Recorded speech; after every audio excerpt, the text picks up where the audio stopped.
Hey YouTube, welcome back to the channel. I haven't posted and uploaded some videos in a while.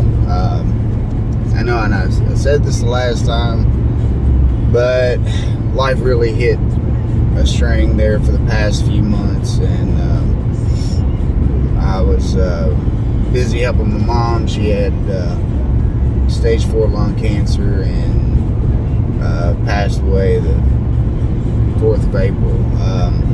I'm not making this video to get sympathy likes or sympathy views or anything like that, but I actually, just something brewing deep inside made me want to make a video for all of you out there that may be in my situation. And I've learned so much throughout caring for my mother, dealing with the insurance and state healthcare laws and rules. And you know, it's easy to be in the day-to-day, and this is what the powers that be want you to do. They want you in this day-to-day rat race and work and save and play and work and save and play and all this stuff, and you don't really think too much about the future outside of, yeah, one day I want to retire, or one day I want to travel, or one day I want to do this.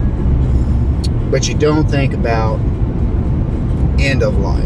And we all have an expiration date. And my grandmother used to say, ain't nobody getting out of this world alive. And there's things associated with that sometimes we don't want to face. We don't want to face the reality of death is inevitable. No matter whether you're a Christian, non-Christian, Buddhist, color of your skin, does not matter. Everybody ends up 6 foot underground or in an urn. And it'd be wise of us all to look at the future and go, where do I want to live? Where do I want to be when I get old? How do I want things? Because I don't care to say this, I live in the state of Kentucky. And in Kentucky, to die slow, meaning just old age creep up to the point where you maybe need 24/7 care, but you're still breathing, you're still moving. Maybe you need someone to give you medicines, maybe you need someone to care for you, cook for you, whatever. To die slow in Kentucky, you gotta have deep pockets. Plain and simple. Because there's so many healthcare bylaw guidance clauses that a person has to meet. You got to be dying enough to qualify for this, but not dying enough to qualify for that. And it's sad. And for me, and then there's other situations that I realize, like, this has made life more difficult in that case. And a lot of people don't think about this. And I might add this to this video, just make it a long one. Stick around, it's worth it. Because a lot of people don't think about this. And I'm living it. And I can't change my circumstances. But I can surely use my experience to try to help someone else, especially a younger person. You know, someone in their 20s or whatever, you want to hear this. Because the world's telling you one thing. And maybe your friends are telling you one thing, but I'm telling you, I'm living through it. Don't do that. Don't do that. And you're probably saying, well, what is it? I'll get to it in just a minute. So, but as far as back to the healthcare thing, if you have a heart attack, dead on the spot, or you get killed in a car wreck, hey, fine. Because your insurance covers whatever, and you have the funeral, and that's it. But if you need long-term care, insurance will not pick up certain things.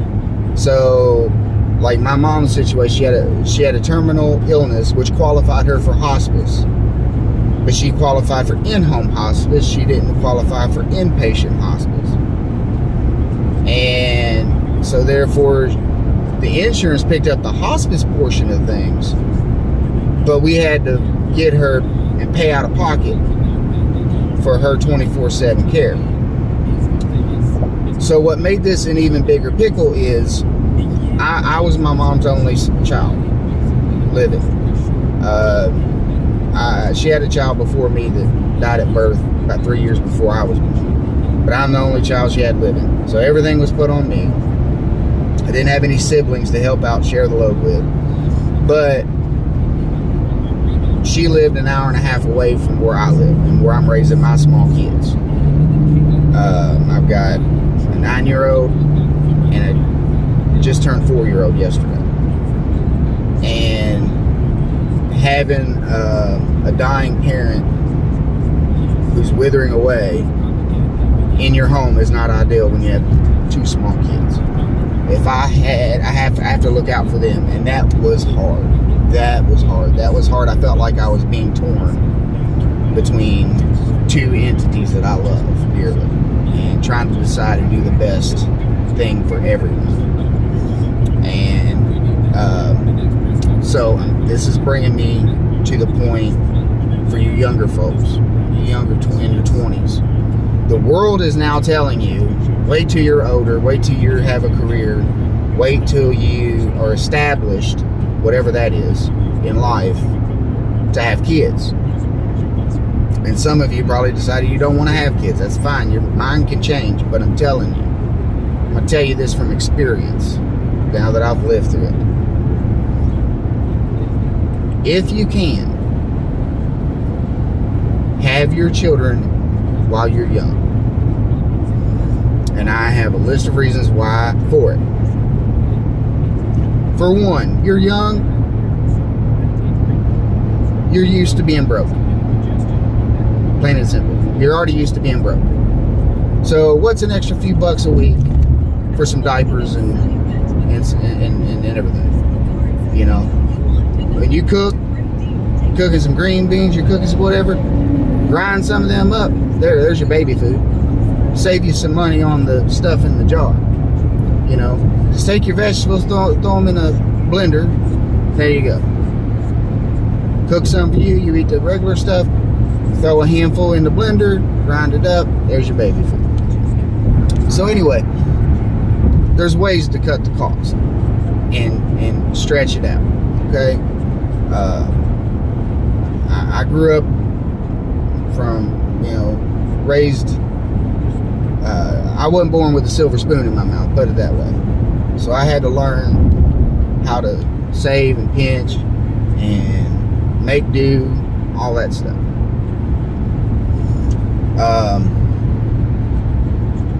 So there's that. You're already used to being broke. So what's an extra couple bucks to raise a baby, feed a baby?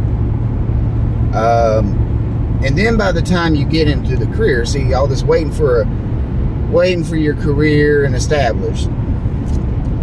Well, whatever that dollar figure is for you, where you feel like you finally made it. And everybody, I say that because everybody's different.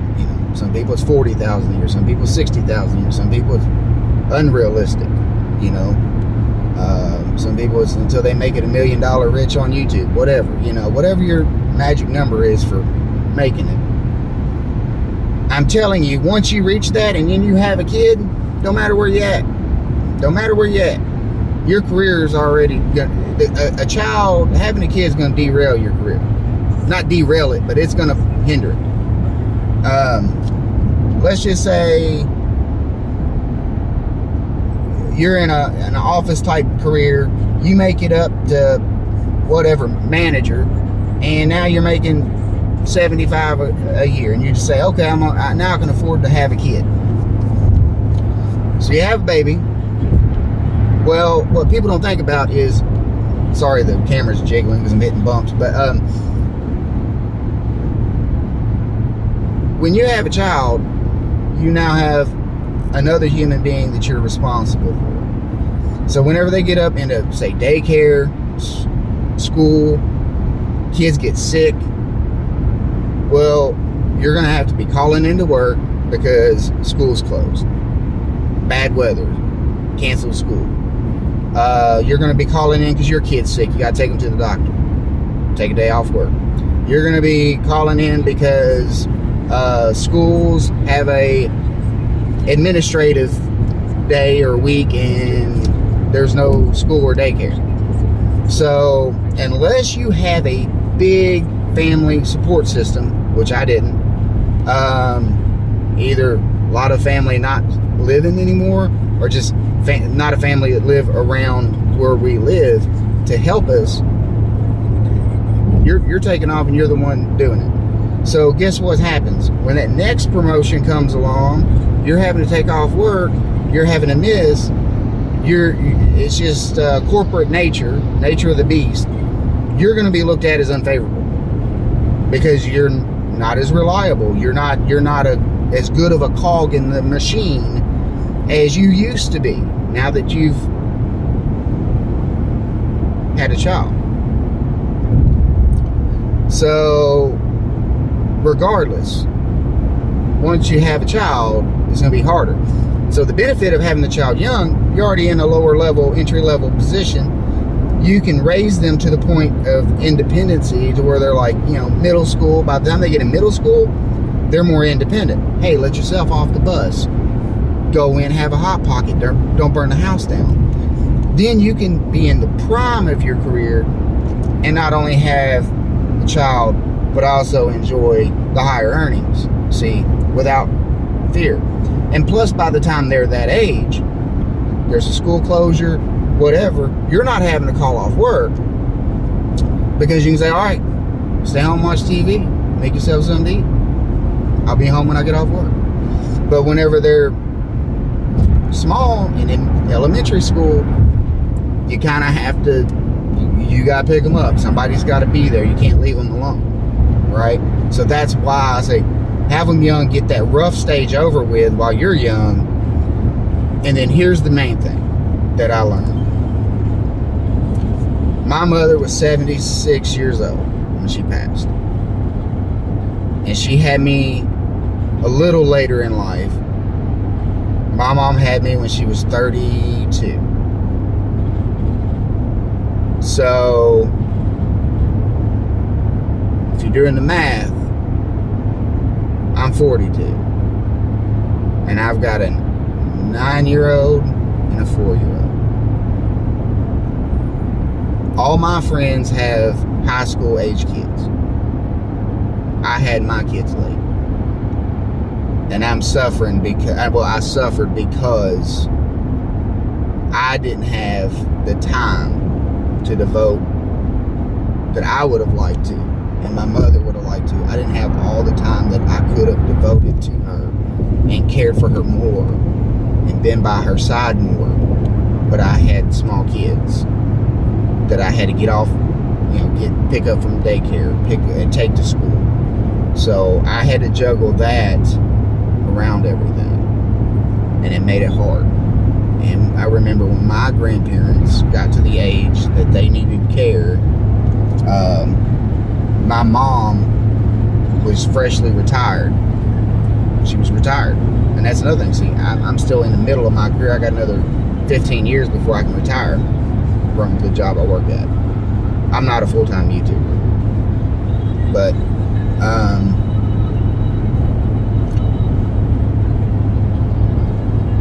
see, I have a job to be at.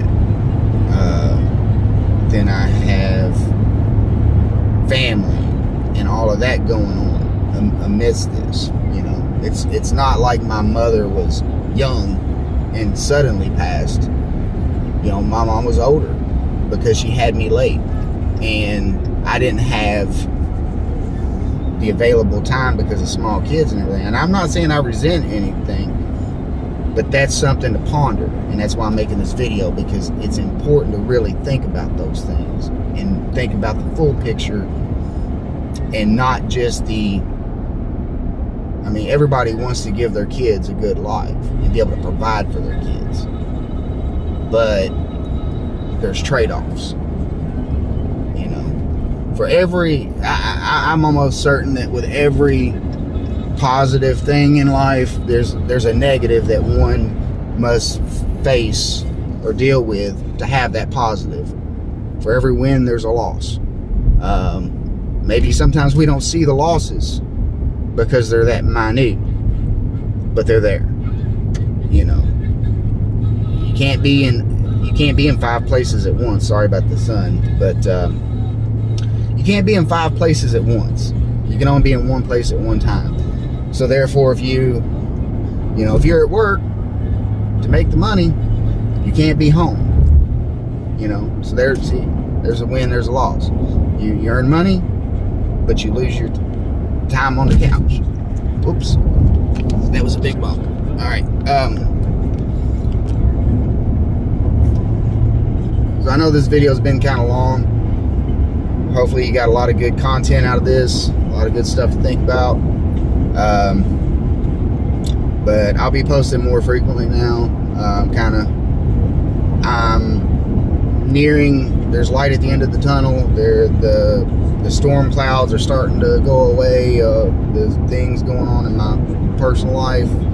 But, like I said, I didn't make this for a sympathy video. It's just more, I wanted to share that life lessons that I've lived through, and hopefully can help someone make a good decision about what they want to do starting their family and out in life. Anyway, God bless, and y'all have a great day, and see you on the next one.